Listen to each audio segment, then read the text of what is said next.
I'm Neil, a compulsive eater. I live in Maryland, and I'm going to read a page from Voices of Recovery, page 58, February 27th, and I'll share on that. Unity does not mean uniformity. In OA, we learn we can disagree with other people on important issues and still be supportive friends. That's from the 12 and 12 of OA, page 115. Service in Overeaters Anonymous has taught me many things. Perhaps the most important is that I can love and respect someone with a different point of view. We are members of the same fellowship. We share the same compulsion. We are both trying to do what's best for OA, and we can agree to disagree. Through OA, I've learned that we can have different viewpoints on an issue without jeopardizing our friendship. Just because someone disagrees with me doesn't mean that person doesn't love me or want my friendship. I don't have to take it personally. Our group conscience decides an issue. If I don't agree with the decision by group conscience, I can nevertheless learn to live with it. I trust that others also have the good of OA as a whole in mind, and I can learn something. I can learn not only are there other views than mine, but that they may be right. So, I think one of the, when I came into program, I had been affected in a lot of ways that I wasn't aware of. And through the 12-step process and doing inventories, I learned why there were recurring patterns that resulted in me having friction in my relationships. And, I've always been I grew up with a fair amount of anxiety and, very self-conscious about having a lot of feelings, a lot of anxiety. And, my perception of the world was that it was kind of a tough place and you had to defend yourself. And I think that defensiveness left me very thin-skinned and hypersensitive to what people said and what people did. And, if things happened that I didn't expect, or someone said something to me that seemed like they were blaming me for something, or I wasn't being taken seriously enough, or any number of things that that happen in a world where everyone's on a path, I used to hope that everybody else acted like a certain way so that I could figure out how I was supposed to act. It was a kind of a weird way of looking at things, kind of having a double standard. Everyone's supposed to be right. And then I can acclimate myself. That was my chameleon gene at work. But the truth of the matter is through service, I learned a lot of things. I mean, I've been abstinent for 29 years. I never weighed more than 190 pounds. I probably weigh 162 now. So I don't come from some of the big numbers that other people are talking about. But there was a pathological way of thinking that was really self-destructive and impulsive and, overreactive. And, I didn't understand the cause and effect of the things I said and the things that I did. And I had to learn that. And coming into OA was great because, they said, put boundaries around your food. You don't know the difference between having enough and having too much, which was kind of like another way of saying that I didn't know the difference between my wants and my needs, and, while I didn't binge eat, I thought I want to eat and I'm entitled. I want it now. And don't get between me and my food, I mean, we'd be at my dinner table and, there would be a piece of some meat on a plate and I would identify the one that I wanted. And if somebody took it before it came to me, I'm like, wait a second, this isn't fair. That whole this isn't fair thing, that goes right up there with you're not the boss of me as leading motivators for me. Life isn't fair. And, coming into program, there's so many people that I've seen who struggled for so long and then they get into program, they get abstinent for a little while. And it's they're not struck happy all the time. And I thought, well, who said that life's happy all the time? For me, I came in and it's like an artist that only had a palette with dark colors. I could only see the dark colors. I didn't really see the bright, shiny colors. And, when I get abstinent, my head cleared up a little bit and, my body began to acclimate to having just enough food. I mean, having just enough food to me was like the keys to the kingdom, knowing the difference between enough food and too much food. It's like the center of the bullseye. And, I know a lot of people who come into OA90 and it's like, oh, the weighing and measuring, a digital scale. It's like, I reserve my right to like cheat a little bit. And it's like, I was only cheating myself. I came in and I went from, I think, 184 to 158 in really a short period of time. I mean, I was so stark raving abstinent. It was wild. And I spent the first, I had been in AA for 7 years at that point. We were still using the AA Big Book at the time. And I knew that book backwards and forwards, and wasn't I willing to tell everyone all about it? Of course, I didn't know my ass from a hole in the wall as far as compulsive eating was concerned. So that wasn't so great. So I spent the first year pissing everyone off, and the second year trying to make amends for pissing them off in the first year. But doing so, so I got abstinent in Boston. So I went to Mass Bay Intergroup, and there, the credo was, don't take the first compulsive bite, and if somebody asks you to do service, say yes. And so I began to get once I got abstinent, I started to go to Intergroup. There was this one person who was already an old timer at that point. And we would go to Intergroup, and I would want something to be a certain way, and she was typically on the other side. And every time we would have like a motion come up, she would kick my ass. She'd be so prepared, and I'd be like 90% passion and 10% knowing what the hell I'm supposed to say. And what I learned was that, passion without direction, without focus, without preparation was not my friend. And that, especially in service, it's a process.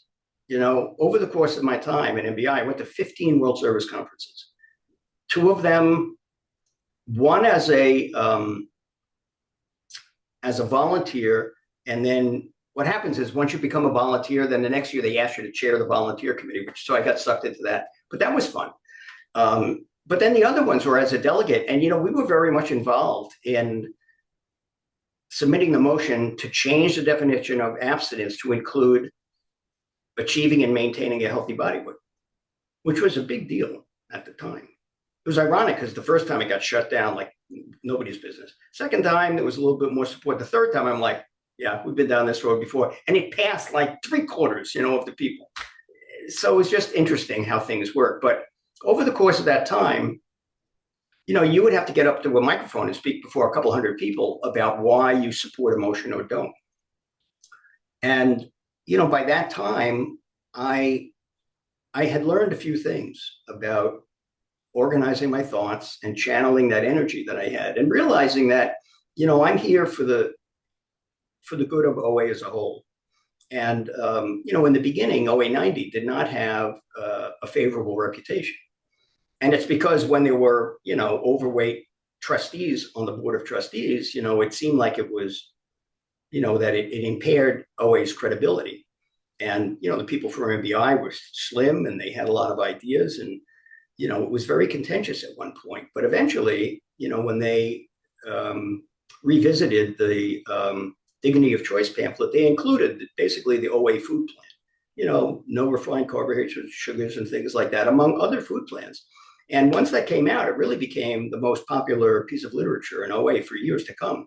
And at that point, OA90 was just another way to do program, and everybody kind of lived happily ever after, up to a certain point. But, we had achieved a level of acceptance that I thought was profound. And my wife and I came to Baltimore 18 years ago, and they had no 90-day meetings then. And I did service, and I went to the intergroup, and we started a meeting. We never really had a 90-day meeting, but I started a meeting that you needed 30 days in order to speak, thinking, well, if you can get 30, you can get 60. And it became the biggest meeting in Baltimore. And I became, active in intergroup, and I became the chair of the intergroup eventually. And, and by the time everything was done, everybody who held service positions on the board were abstinent, working a 90-day program. And so, our public relations policy is based on attraction, not promotion. But I had to learn to relate to people, many of whom did not embrace ideas like working the tools is an alternative to working the steps. 5 minutes. Thank you. To me, having a food plan so you can achieve a number on a scale is a diet. having a food plan so that you can learn the difference between having enough and having too much. And because the God that created me, who loves me more than I love my cat, that was like a definition of like, God has to love me at least as much as I love my cat. I used to say to my wife, my cat could poop on my toothbrush and I'd still like my cat, That's kind of a gross thing, but, we laughed a lot when I said it. But anyhow, I managed to knock every idea that was in my head completely out by telling that silly story. Well, at any rate, I had to relate to a lot of people that didn't see things the same way as me. And when I became the chair of the intergroup, I realized, where I would hear people at the intergroup say things that I thought were just not my cup of tea. I went from being very judgmental about them to being grateful for anyone who came to intergroup. You know what I mean? Anyone who was willing to put themselves out there and sit through the meetings that were alternately exciting and totally boring. And that's the concepts of service, to share responsibility, to empower people, give them tasks, but let them do it in the manner that they want to do it. Don't control them, support them, give them structure, set boundaries. We'd like to see this by a certain amount of time. And if you need any help, check in with me. And, it was very different from the way that I was used to things. I didn't always overtly or verbally judge people, but in my head, oh God, it was like, there was like a judgment sale going on in my head all the time. And it wasn't good. So I had to ask God for help, and I had to do inventories, and I had to look at the exact nature of why would I want to do that. And a lot of it had to do with very old stuff, pre-verbal stuff where I felt like I wasn't getting mine, and like I really had to defend myself to a level that was really no longer necessary. It had to outlive its usefulness, and I had to see what's it doing to me and what's it doing for me. And then by step 7, I knew what to ask God to help me give away or be relieved of. I've been helped in program primarily by making myself ready to receive help, to have God change me, to be willing to change. And at that point, it's like this organic process where purged of my defects, which is just an impediment to me and my higher power, it goes away. And then the momentum that comes from being closer to your higher power increases. So that's been my experience. And, there's still times I look at my watch at 9:30 in the morning and I wonder if it's time for lunch. So it's not like, I am like free from the desire to eat compulsively. But I now look at these things as opportunities to reinforce that God restores me to sanity as often as I ask him to do so. And that as we work the steps from the time that we identify a higher power, as the steps go along, I bring God into my head more and more often. And that's how I stay abstinent. That's how I stay in recovery, doing inventories, making amends when I have to, not being so impulsive, and learning that we can, in fact, get along even when we don't agree. And, and then it's time. I know I'm getting down to it. And I know I'm getting, I used to wonder, God, you could do anything. Why'd you make me so screwed up? And then I realized that I had to accept that God made my ADD mind the way he did because it would be so wild and crazy that I would have to ask for his help like 100 times a day. I thought, that's pretty good, We got a couple of people who aren't muted, so we might want to mute them. So at any rate, that's my message, learning to get along with, learning to relate to other people is kind of like our primary purpose. We get recovery and then we try to help other people. But if I'm full of BS or I'm just full of ego, that's not attractive. That doesn't reflect well on OA. Oh, and by the way, I do want to say one thing. AWOLs are not considered an OA approved thing because they have fixed leadership. And if you break your abstinence, you have to leave. Now, all of us have been in AWOLs who have been around for a while. However, they're all attended by OA members, but people should know that because they have rules, it's something that's kind of an external thing. So I just want to kind of set the record straight on that. So that's what I have to share. Again, my name's Neil from Baltimore.